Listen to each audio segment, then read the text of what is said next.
Então tá certo. Doutor, você poderia resumir para a gente o que consta nessa ação da PIB que foi protocolada no Supremo essa semana? Claro, bom. Então, assim, qual é o tema da ação? Né? É os efeitos da pandemia sobre os povos indígenas do país todo e a absoluta falta de políticas públicas, insuficiência das políticas públicas do governo para isso, que em algumas dimensões pode ser algo culposo, vamos dizer assim, em outras algo até proposital, né? Porque a gente tem uma convergência de um governo que, ao mesmo tempo, é negacionista na questão da pandemia e racista na questão do tratamento dado aos povos indígenas.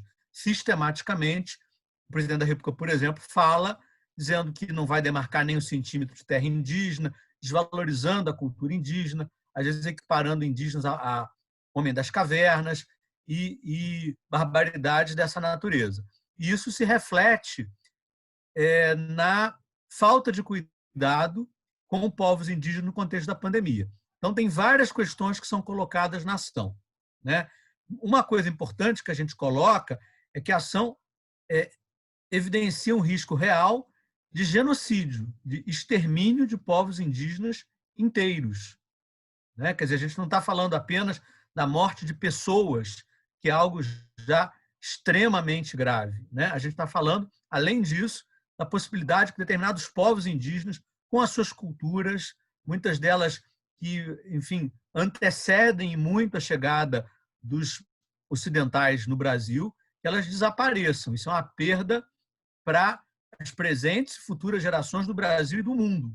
Né? Esse é um dado real, esse é um risco real. O que a gente pede? A gente pede, primeiro, sejam colocadas barreiras sanitárias para impedir a entrada de pessoas em terras em que há povos indígenas isolados e povos de recente contato. São povos que não têm contato com a sociedade envolvente por uma escolha deles, ou que têm um contato recente muito esporádico e que estão, por conta disso, muito mais expostos à pandemia, que frequentemente, quando pessoas desses grupos adquirem um vírus, morrem.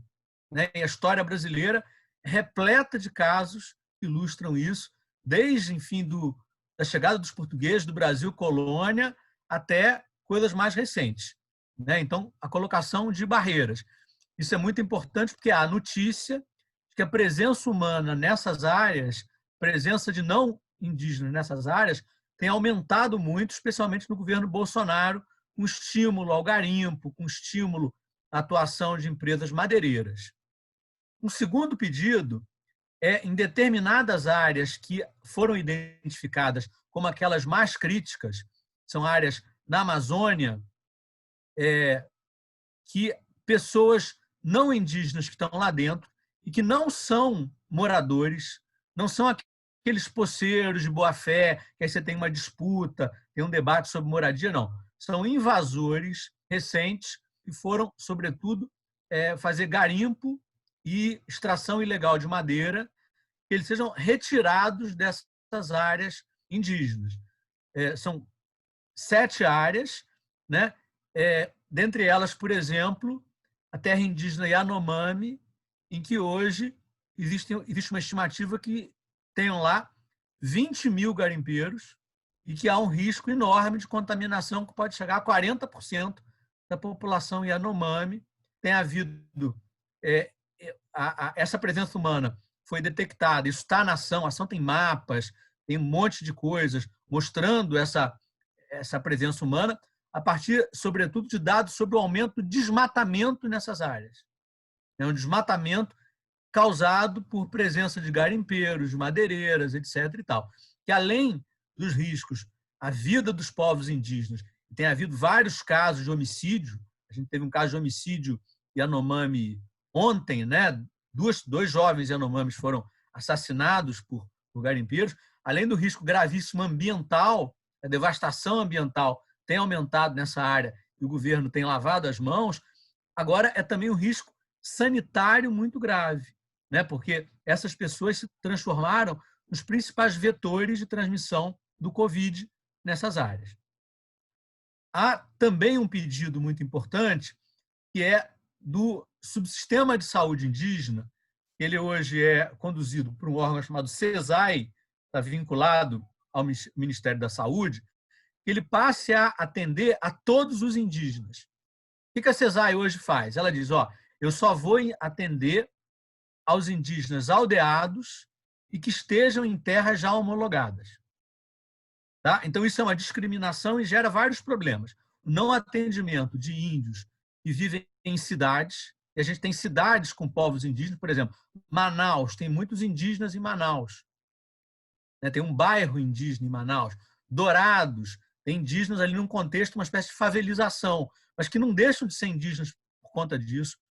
Mantém tradições próprias, costumes próprios, em geral, vivem com uma conexão com as suas terras. Às vezes, a gente que vai, por exemplo, para estudar, porque não tem escola na sua terra indígena, mas que pretende voltar. Então, que essas pessoas também sejam atendidas pela CESAI, assim como povos indígenas que estão em terras que não foram definitivamente demarcadas, que não foram homologadas. E aqui a gente tem uma outra questão séria, que é a seguinte: o governo resolveu não fazer nenhuma demarcação. As demarcações estão paradas no Brasil, já estavam no governo Temer, isso continua no governo Bolsonaro. Então, você tem indígenas que estão em terras indígenas em processo de demarcação. Esses também não estão sendo atendidos. E também um outro pedido importante é de formulação de um plano com medidas concretas de atuação. O governo está inerte. A CESAI fez lá um plano de contingência absolutamente vago e genérico, que não vem sendo cumprido, e fez sem nenhuma participação indígena. Os índios não foram consultados, não foram ouvidos, não participaram, o que viola várias normas constitucionais e internacionais. Então, a ideia é que um órgão chamado Conselho Nacional de Direitos Humanos, que é um órgão que é independente, que tem representantes do governo e da sociedade civil, formule esse plano com a participação de representantes dos povos indígenas, e também com enfim, ajuda técnica de especialistas. Especialistas, por exemplo, a Fiocruz tem uma equipe especializada nisso, aí a gente menciona lá. Então, a ideia é ter um plano, e que depois esse plano, assim que homologado pelo Supremo, passe a ser implementado sob a monitoramento do STF e do Conselho Nacional de Direitos Humanos. Perfeito, doutor. Tem uma questão que eu achei interessante aqui, que é, se eu entendi direito, essa é uma ação histórica, O doutor Eloy já tinha falado comigo, o doutor Eloy Terena, que é um advogado indígena, também representa a PIB. Ele já tinha comentado comigo sobre esse simbolismo, porque é a primeira vez na história que os indígenas se reúnem, as instituições que representam os povos indígenas se reúnem e entram na justiça com uma ação para garantir os seus direitos. Eu queria que o senhor comentasse um pouquinho sobre o simbolismo dessa ação. Não, exatamente. Isso é muito importante. É a ideia de que os povos indígenas são protagonistas das suas lutas. Eu sempre digo que nesse processo, por exemplo, o advogado principal é o Eloy. Quer dizer, eles que são os principais, os partidos políticos aqui. É importante a presença dos partidos, mas são coadjuvantes. E, assim, o autor principal é a PIB. Aí a gente tem uma questão jurídica delicada, que a jurisprudência do Supremo até então vinha dizendo que a entidade de classe nacional que pode propor ação no Supremo é a entidade que represente categoria profissional ou econômica, o que excluiria os índios. E o que é um absurdo, não tem nenhuma justificativa. Então, a gente busca superar essa jurisprudência num caso emblemático. Quer dizer, se os índios não podem entrar com uma ação no Supremo para defender o seu direito de não serem exterminados, será isso razoável?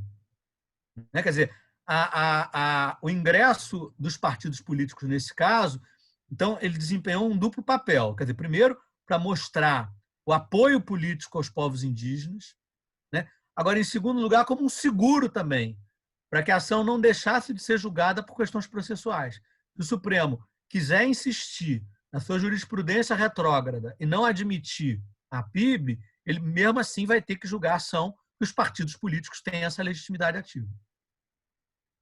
Perfeito. Além, né, ação emblemática no sentido, se é a primeira vez que a PIB provoca o Supremo, ela é emblemática também porque a peça foi assinada por advogados indígenas e, inclusive, assim, declinando ali a sua etnia, né? Isso está lá no final da petição inicial. Isso tudo foi para reforçar essa dimensão aqui de protagonismo indígena nesse caso.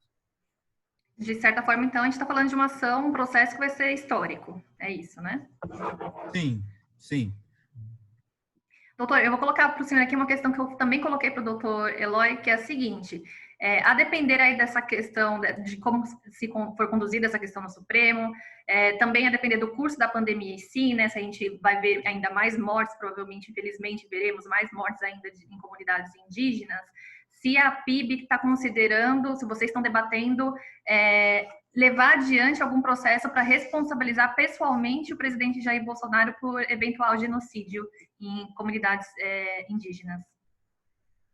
Olha, eu acho que essa pergunta tem que ser melhor dirigida à PIB. Quer dizer, eu sou um dos advogados nesse caso, mas sobre as decisões políticas da PIB eu não tenho condição de falar. O que eu posso dizer é que juridicamente, para mim, cabe.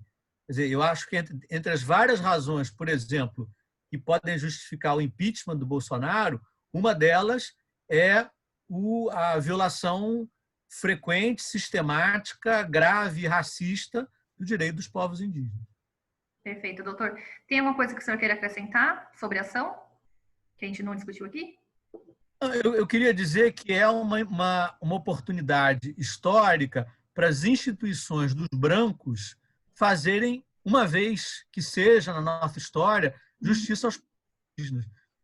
Os povos indígenas estão sendo dizimados e aí eles recorrem à Corte Constitucional Brasileira, que tem talvez como função mais nobre a defesa das minorias. Então a gente espera que o Supremo, nesse momento, esteja à altura do seu papel histórico e institucional.